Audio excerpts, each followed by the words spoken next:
নমস্কার, মায়ের হাতের রান্নাঘরে তোমাদের অনেক অনেক ভালোবাসা। আজকের ভিডিওটা একটু অন্যরকম। যখন আমি আমার সাজবাড়িতে একা থাকি তখন আমার কাজগুলো আমি একাই করি। বরাবরই আমি কাজ করতে ভীষণ ভালোবাসি, সে ঘরের কাজ হোক আর বাইরের কাজ। অনেকেই হয়তো তোমরা বলতে পারো যে ছেলে হয়ে মেয়ের কাজ করছো কেন?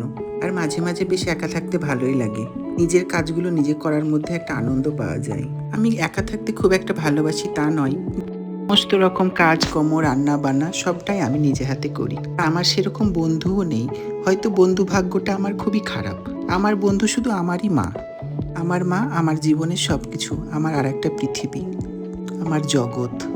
অনেক কষ্ট করে আজ নিজে পায়ে দাঁড়িয়েছি। আমার চলার পথটা কিন্তু খুব একটা সহজ ছিল না।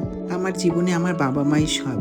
আমি এখন বুঝি বাবা মা ছাড়া পৃথিবীতে কেউ আপন হয় না। বন্ধু ভাগ্য খারাপ বললাম তাই বলে ভেবো না আমার কোনো বন্ধু ছিল না। ছিল কটা বন্ধু হাতে গোনা, সময়ের সাথে সাথে ব্যস্ততার ভিড়ে হয়তো হারিয়ে গেছে। আমিও একদিন হারিয়ে যাব, হারিয়ে যাবে সব কিছু, পড়ে রইবে শুধু স্মৃতি। এই আমার গপু, এই আমার বিশ্বাস।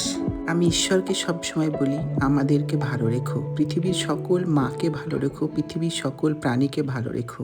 এই ছোট্ট ভিডিওতে সমস্ত কাজ তুলে ধরা হলো না, তবু আমার ভিডিওটা যদি ভালো লাগে একটা লাইক কমেন্ট শেয়ার করো। তোমরা সবাই ভালো থেকো, সুস্থ